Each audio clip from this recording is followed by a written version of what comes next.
Hello.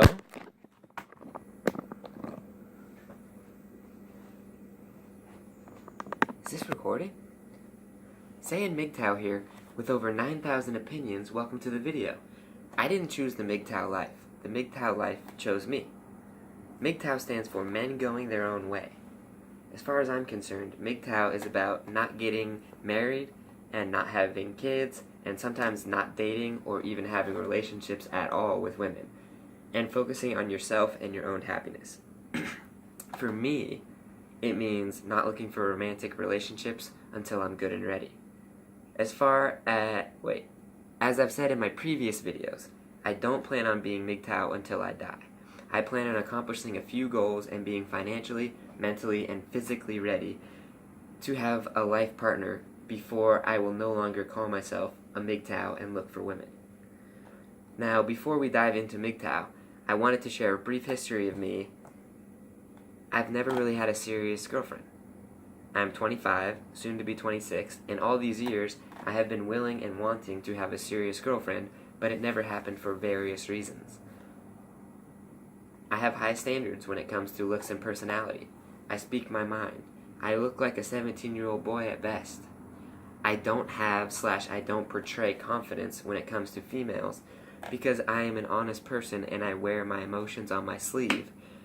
And I think women pick up on the fact that I am available and I don't have too many other great options for women outside of whatever current conversation I'm having with one. Now, I don't think I'm a terrible conversationalist or unpleasant in any way to be around. I just would feel like a dirtbag if I tried to convince someone that I am a certain way when I'm not. I don't want to convince a girl to like me. I don't want to convince a girl to like me. I just present myself in an honest way and try to be friendly. If you think that's wrong, then I hope you understand why MGTOW is a reality. When I'm talking to a girl I find attractive, I will try to convince myself to like her, not look for something off and then reject the prospect completely if it's not perfect, like I think far too many women do. I also think women pick up on my aura and how weak it is because I have been struggling with porn addiction. Also, I don't go out very often or walk across too many rooms to try and start something from nothing with a cute girl.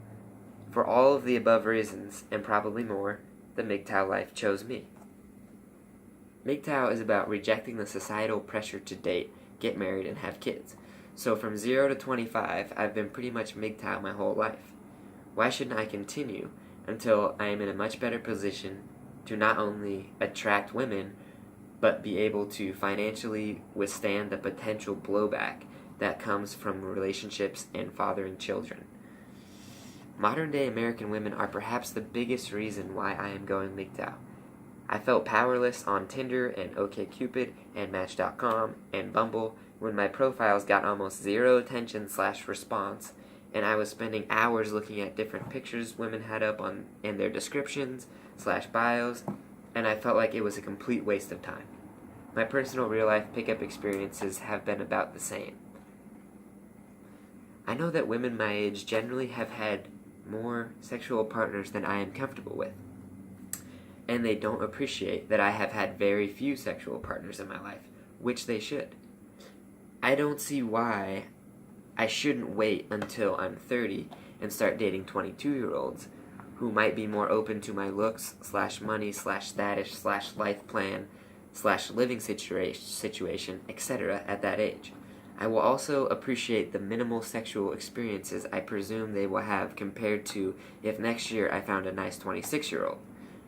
Also, 22-year-olds will likely stay younger for longer, looking younger, and be able to have kids for longer, and hopefully will have open minds about things like Austrian economics and libertarianism if they haven't had an extra 4 years of taking the blue pill and listening to the media and Hollywood.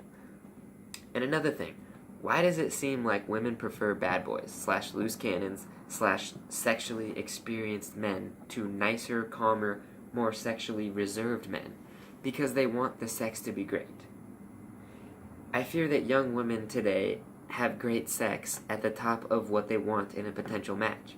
This is complete nonsense for men and women.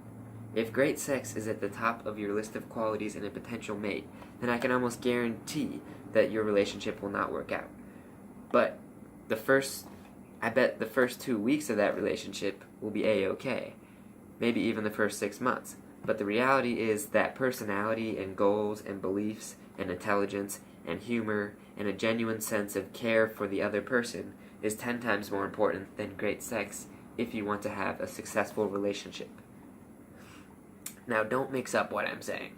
The first thing I look for in a woman is physical attraction, and if she doesn't meet a certain expectation of excitement, then I will write her off pretty much as a potential mate.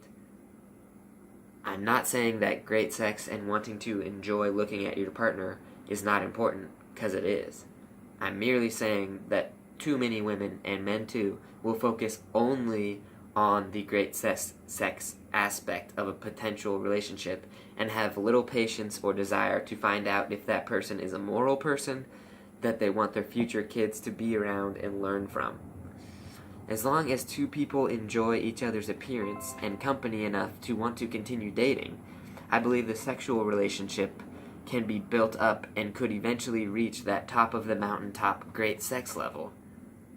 Maybe the partners need to work out and get into better shape for each other's sexual taste, or maybe they need to understand what they like and don't like under the sheets, which takes time, or maybe they need to engage in a role-play/fantasy situation to achieve that big O they've been waiting for. My point is that, like Ned Stark and Catelyn Tully, people can slowly get to that true love level of great sex without an initial rip-your-clothes-off type of relationship. I think the MGTOW life supports the idea that great sex is not the goal. A great life is the goal, and without the distractions of dating women, a great life is easier to achieve. Now, if you want to have kids after you feel somewhat accomplished and know who you are, / what you want, then I think dating women at a very slow pace is the way to go. Until that time, you and hopefully your future partner will appreciate the time you spent as a MGTOW or a WGTOW, because you weren't out there collecting STDs, forming emotional scars, breaking people's hearts, becoming bored with sex, or blowing money on drinks and Ubers and all that other bullshit for great sex. The MGTOW life chose me, but then I got on my knees and begged for it to stay. Saiyan MGTOW here with over 9,000 thank yous for watching the video.